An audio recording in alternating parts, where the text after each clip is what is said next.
Big breaking news. जैसा कि आप देख पा रहे हैं यहाँ पर हम यूजीसी नेट की बात यहाँ पर करने वाले हैं, जिससे पेपर करवाने वाली एजेंसी का नाम है एनटीए। ठीक है, एनटीए इसकी एजेंसी का नाम है जो कि पेपर कंडक्ट करवाती है। और ये केवल यूजीसी नेट ही नहीं बल्कि नीट जैसे पेपर जो हाईएस्ट लेवल के पेपर होते हैं उनको भी कंडक्ट कराने का काम एनटीए का है। लेकिन अब यहाँ पर आप देखिए, अभी हमारे जो पेपर चल रहे हैं यूजीसी नेट का, तो थोड़ा सा हम उस पर बात करते हैं। पेपर किस तरीके का आ रहा है पेपर फर्स्ट की। मेनली अगर हम पेपर फर्स्ट की बात करें, क्योंकि जो पेपर सेकंड है वो तो कहीं ना कहीं ठीक ठाक है, वो तो जैसा आना चाहिए वैसा आ रहा है ना। वो एक अलग बात है कि थोड़ा बहुत पैटर्न हर बार अब चेंज होता ही होता है ना। कभी बहुत ज़्यादा टफ पेपर बना दिया जाता है या कभी बहुत ज़्यादा इजी बना दिया जाता है। जैसे कि लास्ट टाइम हिंदी का थोड़ा ज़्यादा बच्चे इजी बता रहे थे, है ना। मतलब बहुत ज़्यादा इजी तो नहीं था, लेकिन हाँ पेपर थोड़ा सामान्य ही था। लेकिन अभी हम पेपर फर्स्ट की बात करते हैं, तो देखते हैं इसमें क्या प्रश्न है जो कि पूछे जा रहे हैं, है ना। पेपर फर्स्ट का लेवल है जो कि कैसा आ रहा है। अच्छा, जिन्होंने पेपर दिया है अगर वो इस वीडियो को देखें तो वो मुझे बताना कि उनके पेपर में किस तरह के क्वेश्चन पूछे गए थे। लेकिन हाँ, कुछ क्वेश्चन जो निकल कर के सामने आ रहे हैं और बड़ा एक मुद्दा बने हुए हैं, है ना। तो उनके देखो, मूवी जो रिलीज़ होती हैं, बॉलीवुड की जो मूवी हैं उनकी रिलीजिंग डेट पूछी जा रही है। सबसे ज़्यादा कमाई करने वाली फिल्म कौन सी है, 4 ऑप्शन आपको दे करके ये पूछ रहा है।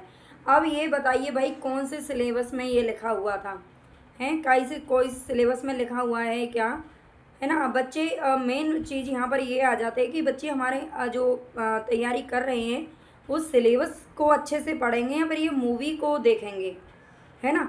मूवी का किसको ही पता रहता है, जो एक पढ़ने वाला बच्चा है वैसे भी बहुत ज़्यादा वो मूवी के बारे में नहीं जानता है ना। तो कौन सी मूवी कब रिलीज़ हुई इसका तो कोई मतलब बनता ही नहीं है। ये पता नहीं किस तरह के जो क्वेश्चन है ना। जब से देखा है हमारे तो बिल्कुल, क्योंकि मैंने भी पेपर फर्स्ट की तैयारी करवाई है ना। तो ऐसा कोई क्वेश्चन आज तक हमने, अब कहते हैं कि यूथ पब्लिकेशन के पेपर कर लो या फिर जो भी पीवाई क्यूज़ हैं उनको सॉल्व करो, उनसे ज़्यादा से ज़्यादा परसेंट पूछे जाएंगे। और ऐसा होता भी है, ऐसा होता भी है। हम ये नहीं करें कि ऐसा नहीं होता है, क्योंकि पीवाई क्यू में से बहुत सारे परसेंट कुछ तो रिपीट होते हैं, सेम टू सेम होते हैं, और कुछ की थोड़ी बहुत लैंग्वेज चेंज करके रिपीट कर दिए जाते हैं, है ना। लेकिन ऐसे क्वेश्चन ना आपने देखे होंगे और ना ही सुने होंगे। हालांकि ये जो एसएससी पेपर करवाती है, थोड़ा एसएससी इस तरह के क्वेश्चन कुछ पूछ लेती थी, लेकिन अब ये एनटीए ने भी पूछना शुरू कर दिया है ना। मूवी की रिलीजिंग डेट, अब इसमें बताइए 4 नाम आपको दे दिया, आपको क्या हर मूवी के बारे में पता है, और सबसे ज़्यादा कमाई करने वाली फिल्म कौन से। अब आप बताना मुझे कमेंट करके कि ये किस तरीके के पर्सन है, क्या आपको ये अ, हो जाएंगे जो बच्चे और अभी पेपर देने वाले वाले हैं, है ना। लेकिन अब ये कहेंगे हम उनके लिए कि अभी आप ये सब मत पढ़ने लग जाना, ठीक है। अभी आपका जो 1-2 दिन जो बचे हुए हैं, 28 का पेपर है, 29 को पेपर है ना। तो ये वो बच्चे अब थोड़ा फिल्मों को मत देखने लग जाना। हाँ, लेकिन जो कल और परसों में पूछे गए थे उनको एक बार ज़रूर देख लेना। हॉलीवुड टॉलीवुड पेपर ये पर्सन भी पूछे गए हैं पेपर में, ठीक है।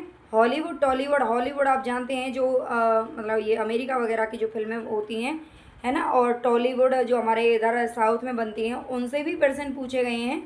अगर आपके पास ये पर्सन है तो मुझे आप कमेंट बॉक्स में ज़रूर भेजना, ठीक है। हम उनका आंसर कहीं ना कहीं खोजने की कोशिश करेंगे।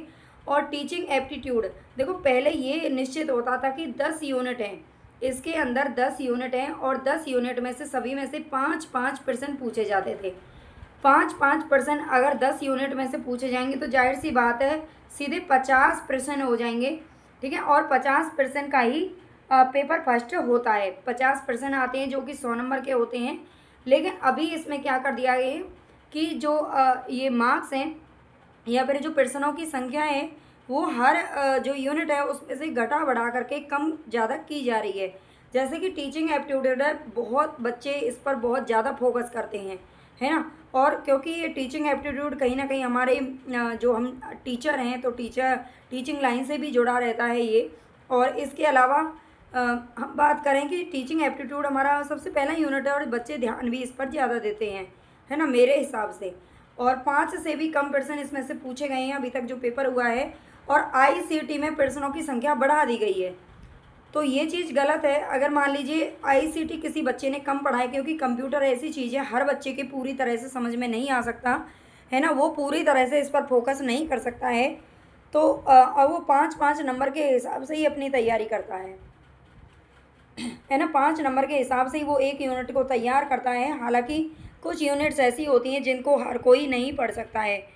अगर 10 में से भी ये होता है कि अगर 10 में से भी आपने 5 से 6 यूनिट अच्छे से पढ़ ली तो भी आप जो पेपर है उसको कर ले जाओगे। लेकिन जब इस तरीके के प्रश्न पूछे जाएंगे, जब इस तरीके से प्रश्न पूछे जा रहे हैं कि आईसीटी में ज़्यादा प्रश्नों की लेवल हो गया है ना। अभी हालांकि हमें पूरी जानकारी तो नहीं मिल पाई है, जितनी मिली है उतनी मैं आपके साथ में साझा कर रही हूँ, क्योंकि अभी हमारा हिंदी का पेपर रह गया है। हालांकि हम हिंदी की तैयारी करवाते हैं, ठीक है, हिंदी का पेपर रह गया है, 29 को पेपर है हिंदी का। तो उसके लिए पेपर फर्स्ट तो सभी से पूछा जाएगा है ना, और 28 को भी पेपर है। तो जिन भी बच्चों का भी पेपर रह गया है तो देखो स्ट्रेस तो लेना मत, पेपर तो देना ही है, क्योंकि नेट पास करने के बाद आपका बहुत सारे जो रास्ते हैं वो खुल जाते हैं है ना। सरकारी नहीं तो प्राइवेट जॉब भी आपको एक अच्छी खासी मिल सकती है ना। सरकार का तो खैर क्या ही भरोसा है सरकारी जॉब का तो, लेकिन एक अच्छी खासी आपकी जो रेपुटेशन है, एक मतलब एक अच्छी प्रोफाइल आपकी बिल्ड हो जाती है अगर आप ये तैयार करते हैं, नेट क्वालिफाई करते हैं। तो यहाँ पर हमारे लिए ज़रूरी होता है कि हम पेपर अगर आपने तैयारी करी है तो पेपर ज़रूर देने जाना है ना। हालांकि सेंटर बहुत दूर गए हैं, हम उसकी भी बात करें तो बहुत दूर गए हैं, उस चीज़ को लेकर भी कहीं ना कहीं रोष है छात्रों में, लेकिन क्या ही कर सकते हैं। अब सेंटर दूर है ना, देते भी 2 दिन पहले हैं ताकि उनका कोई विरोध ही ना कर सके, और दूर हैं। लेकिन आप जैसे भी है, अगर आपके पास टाइम है और आप थोड़ा सा अगर ये रिस्क उठाना चाहते हैं तो पेपर ज़रूर दीजिए, अगर आपकी तैयारी बढ़िया है तो, ठीक है। क्योंकि पेपर छोड़ना कोई क्योंकि आगे भी ऐसे ही होंगे पेपर तो ये आगे भी ऐसे होंगे, दिसंबर में क्या पता और कहीं दूर चला जाए, तो फिर क्या ही करेंगे आप। तो इसलिए पेपर दीजिए, क्योंकि नेट क्वालिफाई करना अच्छी बात है, बहुत ही ज़रूरी है बच्चों के लिए। तो अब देख लीजिए यहाँ पर इस तरह के प्रश्न हैं, एक बार जो PYQ हैं यानी कि कल परसों जो प्रश्न पूछे गए हैं और आज के एग्ज़ाम में अगर मुझे मिलते हैं तो मैं देखती हूँ कोशिश कराने की, और नहीं मिलते हैं तो आप एक बार देख लेना, यूट्यूब वगैरह पर शायद मिल जाएंगे, ठीक है। तो उनको आप ज़रूर देख लेना। अगर जानकारी आपको अच्छी लगी हो तो चैनल को सब्सक्राइब ज़रूर कर लेना, क्योंकि बहुत जल्द हमारी आगे UGC नेट की क्लासेस हैं जो कि शुरू होने जा रही हैं, और उसकी भी जानकारी आपको दे दी जाएगी। हम 1 जुलाई से अपना बैच स्टार्ट करेंगे है ना। तो बाकी आप जुड़ें सभी और चैनल को सब्सक्राइब लाइक ज़रूर करें। बताना कमेंट करके कि आपको ये क्वेश्चन कैसे लगे हैं।